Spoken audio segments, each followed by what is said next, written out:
Welcome to another video. Today I'm talking you through lining the Jennifer Lauren Hunter tank. I first made this pattern I think 4 years ago out of a viscose, and it is an unlined pattern with bias binding for the arm and neck edges, and then you do a narrow rolled hem on the tie fronts. I did that with viscose and I wasn't happy with the finish that I could achieve on the tie fronts, turning and turning the fabric again. So I wore that top probably to death because I don't have it anymore. I think I donated it, and then I kind of never really sort of thought about the Hunter tank again. A couple of months ago, as you know, I need to make tops. I have very few tops in my wardrobe. I have lots of t-shirts, I have lots of cardigans, but I don't have any woven tops that will go with all the skirts and trousers that I make, and I do enjoy making and wearing skirts and trousers. So I thought I would give the Hunter tank another try because I remember enjoying wearing this. I thought that I would try fully lining it,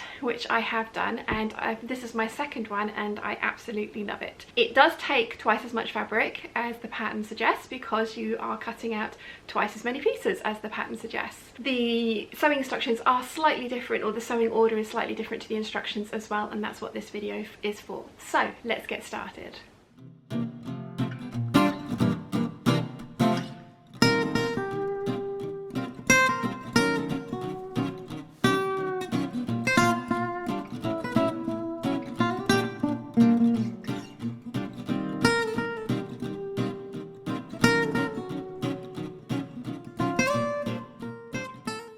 I said I was going to show you guys how I lined the Hunter tank fully, and that's what we're going to do today. So the first thing that you want to do is stay stitch the neckline of all of the pieces, and for lining this we're going to have 4 fronts and 4 backs. We've got 8 necklines in total to stay stitch, and we're going to stay stitch those at 1/2 inch. Then we are going to sew the darts into the front bodice, and again you're going to have 4 of those to do because we're lining this fully. So I'm going to stay stitch and sew in the darts. If you're using a print like me, you're going to want to decide which one is going to be your lining and which one is going to be your outer. I've decided this will be my lining, so I've put pins in that to indicate that this is the lining, and I've done the same for the front panels. What we need to do now is sew our back panels together at the back centre seam at 5/8 of an inch. We're going to do that for the lining and for the outer. Once you have sewn the back panel together, we are going to go and press it, but we want to sew the shoulder seams of our front panels to the back panels. The centre front seam is still left open. I've got my back panels here, just sewn that together at 5/8 of an inch, and I've pinned the shoulders into place, and we're going to sew those at 5/8 of an inch, and we're doing that for the lining and for the outer. Once you've sewn your shoulder seams, you want to press them flat, and you want to press your back seam flat as well. Then we're going to pin the lining to the outer around the neckline, and we're going to sew all the way around there at 5/8 of an inch. Then we are going to clip into the curves and understitch. I have sewn the neckline together, I've clipped into the curves, and I have understitched. You could, if you have contrasting or complementary fabrics, you could totally make this reversible. If you did that, you might want to skip the understitching stage. I'd like to do it to make sure that my lining doesn't peek out at the neckline and I get a nice clean finish like this. So the next thing that we need to do is close up the bottom edge of our back and also the tie bottom edge of the front. So I'm going to pin those together, right sides together, and I'll show you what that looks like. Okay, so it's kind of like I've burritoed this. I have put the back bodice edges together and I've got all of the front in there, so it's kind of like a burrito. So we're going to sew the bottom edge of the back bodice at 5/8 of an inch the whole way across from side seam to side seam. Okay, so I've pinned one of my front sections together with the lining and the outer, and I have sewn, now there's a notch in the front bodice piece, so I have sewn from my notch, and now that I've sewn that, I'm actually going to clip right up to it so I can turn this through easily. I'm going to trim all of this seam allowance away down to the point here. If you struggle to work out where you need to pivot, you can draw in your seam allowance so you have a visible pivot point, and then you want to sew to the under the side seam here. So I'm going to trim all of this excess away, and as I say, I'm going to clip from the notch right up to but not through my stitching. Then that will mean that I can turn this through easily, and then I can sew my centre front seam easily as well. So I'm going to get all of this done. I'm going to repeat this for the other side, and then we can sew our arm seams. Now that we've got the front tie pieces sewn together and I've clipped into the notches so that I can turn that through, we now need to sew up our armholes. We're going to bring the fabric so that it is right sides together, and we're going to pin all along the armhole, and we can sew that at 5/8 of an inch, and then I'm going to use my pinking shears to trim the seam and notch the curves so that it will turn through and press nicely. Okay, so once you've sewn your armhole seam in, you want to trim the excess off, and I like to use my pinking shears because that also notches the curves for me at the same time. You're going to reach through the shoulder seam through from the back, and you're going to pull the front of the bodice through, and it is quite full, so you will just need to kind of work at it.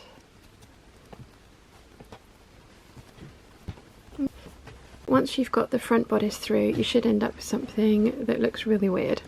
We're going to go and take this to the ironing board, and we're going to press the armholes. We're going to press the lower front tie edge, and we're also going to press the lower back edge of the back bodice. Then we can sew the centre front seam. Once you've pressed it, you should end up with something that looks a bit like this. So we've got our side seams open and our front seam open. So we've got the back is all closed up, the neckline is done, and the armholes are done. I'm going to try and put you down and show you how to sew up the front seam. We've got one front seam lying flat here, and this is the other one. So what we're going to do is we're just going to pin the two front edges in place roughly. This is just to make it slightly easier to kind of align everything.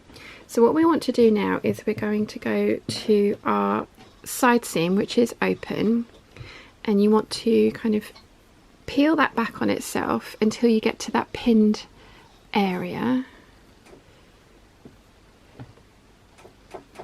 There we go, so there's the pin. We're going to take the pin out,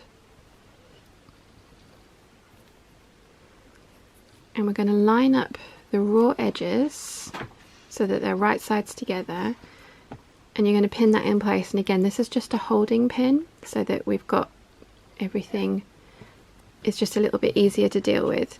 So you want to get your front bodice pieces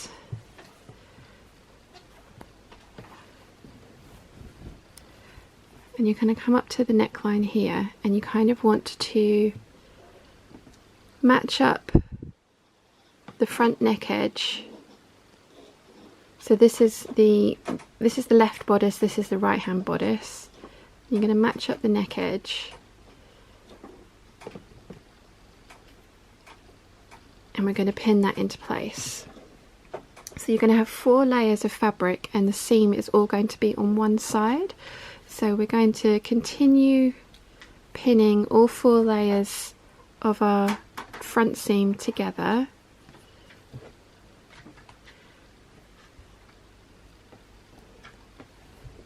We come to our holding pin, and like I said, there's 4 layers here, so there's the 2 layers of the right bodice and the 2 layers of the left bodice, and we want to make sure that we're catching all 4 layers in our pinning. There's our holding pin. I'm going to take that out because we don't need that there anymore. And you're going to pin from the neck edge to the bottom edge, and the bottom edge is the notch that we clipped into earlier when we were sewing the front ties together neatly. So you're going to end up with, like you see here, that's the notched edge, and then we've got the other bodice piece here, so we're going to line all of those pieces up, all 4 pieces, and we're going to pin that into place. So once you have everything pinned, we are going to be sewing from the neck edge to that previous line of stitching here, and we're going to do that at 5/8 of an inch, and then we're going to need to trim the seam allowance down and press it. Okay, so once you're done, you should end up with something that looks like this. So we've got all 4 layers of our 2 front bodices caught in this stitching line 5/8 of an inch from the point that we've clipped into for the ties and up to the neckline. We're going to trim this seam allowance in half, and then we can pull the bodice through and press it. Okay, so it's actually only going to be possible to pull this through one way, and it should be fairly obvious which way that is. So we're going to pull that all through, and we just want to make sure that we've caught all of our stitching down here. I haven't quite caught it, so I'm just going to put in a little hand stitch there, but that means that we have our front edge finished. So I'm actually going to go and press this, and we're going to press all of the seam allowance flat and over to the right, and then we can sew up our side seams. Okay, so to sew up our side seams, we want to take the underarm seam and we are going to put those together, and we're going to nest the seam allowance, which means we're going to push one seam allowance one way, the other seam allowance the other way, so we get a nice finish. And this is a little bit tight to do, but we can sew the entirety of the outer seam and a little bit of the lining seam in this one pass on the sewing machine, and then we will finish this off by slip stitching it into place. I have my side seams, underarm seams there nested with one seam allowance going one way and one seam allowance going the other way. You want to make sure that you're pinning the outer fabric together, not your lining, so you can do that by checking where the understitching is. So the understitching is on the inside here, so I'm going to pin my outer fabric together down to the waist seam, and this is where you can see it's going to get a little bit tight, but we can totally do this because I've done it before. So I'm going to pin my waist seam into place. I'm going to do the same thing. I'm going to nest those seam allowances, one going one way, one going the other. Again, this is really difficult to do in the viewfinder.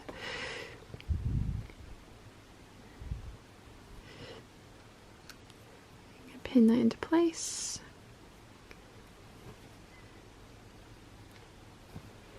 And then I'm going to pin the rest of my outer side seam into place. We're going to sew this at 5/8 of an inch.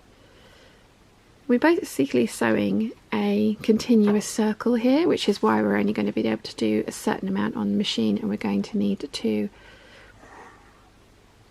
hand stitch the lining. But you want to make sure that all of the outer edge is pinned into place. Make sure that the pickup of the dart is pinned in the downward direction, because this is all cut on the bias. This is all a little bit stretchy as well, so just be careful not to stretch it out too much.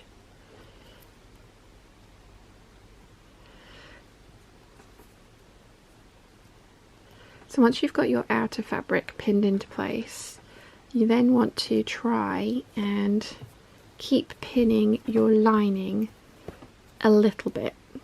You're not going to be able to pin loads of this, because if you pin all of it, then you wouldn't be able to get any of it under the sewing machine. So I'm probably only going to put one pin in each side, but it just means a little bit less hand sewing and a little bit of it just makes it a little bit more secure, in my opinion. And then we're going to go back up to the underarm seam, and again, probably only going to be able to pin in about an inch, inch and a half, because I still need to be able to maneuver this under the sewing machine. So I'm going to pin that into place.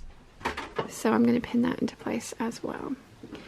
So now that this is all pinned into place, I'm going to start here, and I'm actually going to start here, and I'm going to sew all of this at 5/8 of an inch right up to this pin I've sewn in here, and I'm going to repeat that for the other side, and then I'll show you what that looks like. When you've finished sewing the side seams, they should end up looking something like this, and we want to trim off the excess threads. And then if you kind of gently pull on the bodice, then you will see that we have sewn up our side seam completely, and we have got a little gap here left over, which is what we need to slip stitch closed. So I'm going to go and press my side seams open. Again, this is quite tricky to do, but you can kind of manipulate the fabric under the iron to try and press this open, and then you also want to press the remainder of this seam allowance that is unstitched. You want to press that down by 5/8 of an inch, which will make slip stitching this into place later easily. But basically we're finished, so I'm going to go and press my side seams, and then I can slip stitch these holes closed, and we're done. If you have any questions at all, please let me know in the comment section down below, and I will do my best to answer them for you. As I said, really love this top.